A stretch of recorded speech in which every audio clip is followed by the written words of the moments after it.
आहेत इमानदार सांगतो. तुम्हाला जिथं अडचण आली नाही सुधाकर भालेराव तुम्हाला तिथं न्याय दिला तर अवलाद दुसऱ्याची असेल अशा पद्धतीनं राजकारण आपण केलं पाहिजे. परंतु तिथं सुद्धा तुम्ही एकमेकावर आरोप करताय तो तसला आणि तो असला त्यांना कळत नाही तुम्ही कसले होते. तुम्ही त्याचा पाठीराखा. आपण खेकड्याच्या अवलादीसारखं न करता सामाजिक अजेंड्यावर काम करा एवढीच या ठिकाणी मी विनंती करतो.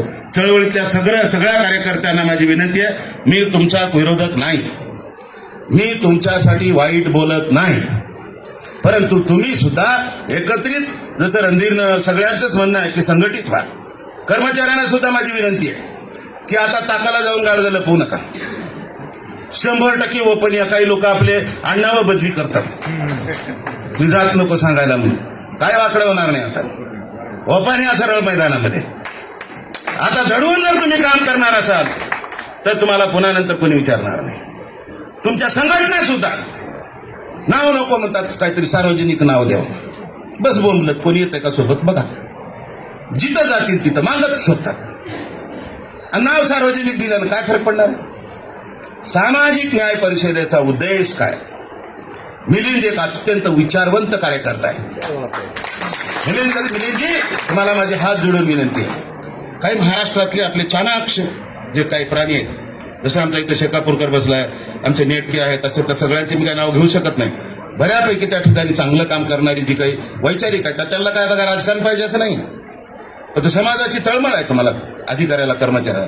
अशा ठिकाणी त्या ठिकाणी तुम्ही चांगलं संघटित होऊन काम करा आणि सुंदर अशा पद्धतीचा एकोपा तयार करा. आमच्या इथं लोखंडे बसलाय अशोक लोखंडे त्यांनी फार मोठं संघर्ष करून त्या ठिकाणी क्रांतीवीर लहुजी साळवेची जागा त्या ठिकाणी उटुंजरा उभा टाका त्या ठिकाणी त्यांनी प्राप्त करून घेतली. संघर्ष केला, पोलीस स्टेशन सांभाळलं, सगळ्या ठिकाणी तो बिचारा त्या ठिकाणी स्मारकासाठी त्या ठिकाणी किती वर्ष 22 वर्ष म्हणजे त्याचं अख्खं आयुष्य तिथं गेलं. आता समाधी सुद्धा तिथंच करावं लागेल एवढा चांगलं काम केलं त्या बिचाऱ्यानं. सांगायचं मजाक म्हणून चांगली कामं करणारी कार्यकर्ते ती लपत नसतात. त्यांना लपवायची आवश्यकता नाही. आणि तुम्ही किती तत्वज्ञानी आहेत हे समाजाला देणं घेणं नाही. समाजाला कशाचं देणं घेणं आहे. तुम्ही एक संघ होताय का, तुम्ही एकत्रित बसताय का, तुम्ही चांगल्या विचारानं प्रेरित होऊन तुमची संघटना काम करते का एवढंच पाहिजे. आता तुम्ही फक्त एकच माझा तालुका अध्यक्ष मी ह्या नेत्याचा बस बोललो मी हा जिल्हा प्रमुख आहे त्याच्या नेत्याचा.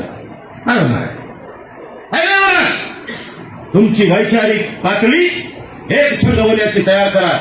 कुठलंही राजकारण त्या ठिकाणी तुमच्या पायावर लोटांगण घेतल्याशिवाय राहणार नाही. अशा पद्धतीचं काम करायचं. जशा एक नाण्याचं बाजू जर 1 रुपयाचा बंदा घ्या 5 रुपयाचा शिका घ्या एक बाजू जर खराब झाली तर तुम्हाला काहीच उपयोग होणार नाही. ते मार्केटमध्ये नाणं चालणार नाही. तसं एका बाजूला राजकारण आहे दुसऱ्या बाजूला समाजकारण आहे. जाता जात नाही ती जात आहे नको ते धर्म आहे हे सगळे आडवे येतात. त्या ठिकाणी आपली जर ताकद जर वज्रमूठ म्हणून जर बांधा कोणी माईचा लाल तुम्हाला त्या ठिकाणी आडवा येऊ शकत नाही. ह्याच्यासाठी आपल्याला काम करायचं. ठीक आहे आमचा आता अर्ध वय झाले. अर्ध्या राहिलेल्या काही वयामध्ये कधी आमचा कार्यक्रम होणार आहे माहित नाही. परंतु चांगलं काम करण्यासाठी मी तर 2दा आमदार झाले. मला त्या आमदारकीचं काही ढवळा लागलेलं नाही. सगळं बघितलं मी कोण आमदार कसा आहे कोण कसला नेता आहे. सगळ्याला चांगल्या नेत्याशी चांगले संबंध ठेवून अजूनही त्या ठिकाणी आम्ही कार्यरत असतो. कुठलंही काम असू द्या कसलंही काम असू द्या त्या ठिकाणी जर धसाच लावला तर सुधाकर भालेराव नाव नाही अशा पद्धतीची भूमिका त्या ठिकाणी घेऊन आपण सगळ्यांनी हे काम केलं पाहिजे. चळवळीतल्या नेत्यांनी त्या ठिकाणी काम केलं पाहिजे. आता आमचा अंकुश गोतावळे चांगलं सुंदर बोलतो विचार 1 तास तो बिचारा त्या ठिकाणी बोलतोय. पण अंकुशराव तुम्हाला काल बोलायला मिळालं नाही. खंत वाटून घेऊ ना काही फरक पडत नाही. तुम्हाला आता मी इमानदारी एक मातृशक्ती महासंघ म्हणून एक संघटना काढून सगळ्या लोकांना नवीन टाकाला जाऊन गाडलेलं कोणाला संघटना नको.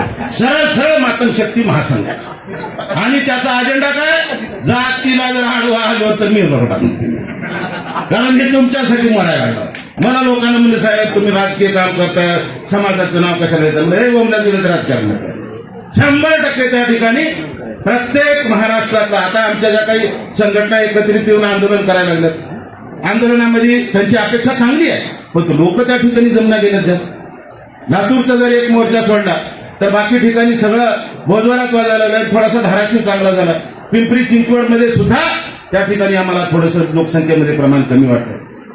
नेतेगिरी करत असताना फक्त त्या ठिकाणी चमकेगिरी करण्याचं काम करण्यापेक्षा समाज एक संघ कसा येईल, त्याच्यासोबत कसं राहता येईल, हे सुद्धा तुमच्या नेतृत्वाचं काम आहे. काय तुम्हाला तिथं काही मिळणार नाही. आणि जर मिळवायचं असेल तर तुमच्या विचारात थोडासा परिवर्तन करा, बदल करा. कुठल्याही व्यवस्थेमध्ये कसल्याही परिस्थितीमध्ये तुम्हाला निश्चित रूपाने त्या ठिकाणी न्याय मिळेल, अशाच पद्धतीची भूमिका आपण या ठिकाणी घेऊया.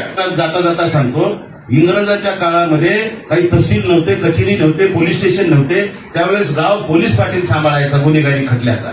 आणि महसुली पार्ट जर काय आला, जमीन जायदादीचा वांदा असेल तर तिथं पटवारी किंवा कुलकर्णी असायचा. आणि इंग्रजाच्या काळामध्ये एवढं चांगलं फॉरवर्ड सुशिक्षित समाज म्हणून असताना त्या ठिकाणी महारवतनाच्या जमिनी इंग्रजांनी, ब्रिटिशांनी लाखो करोडो रुपयाच्या जमिनी त्यांना दान दिलेल्या आहेत, बक्षीस दिलेलं आहे. एवढा फॉरवर्ड समाज, एवढा सुशिक्षित समाज, मग ह्या समाजाला आरक्षणाची गरज काय होती? होती का? होती का? सांगायला आरक्षणाची गरज तुम्हाला नव्हती. गरज होती दरिद्री समाजाला. आणि आम्ही दरिद्री समाज तुमच्या शेजारला होतो. आमच्यामुळे तुमची लॉटरी लागली आहे. लागली आहे का नाही? लागली आहे का नाही? हे बोलायला शिका. आणि हे वास्तव सत्य जोपर्यंत समोर येणार नाही तोपर्यंत मातंग समाजाला न्याय मिळणार नाही. न्यायाच्या भूमिकेमध्ये आपण संघर्ष अनुभव केला. आणि संघर्ष करत असताना वेळ आपल्याला बोलायचं नाही. ते आपल्याच भावना आहेत. खऱ्या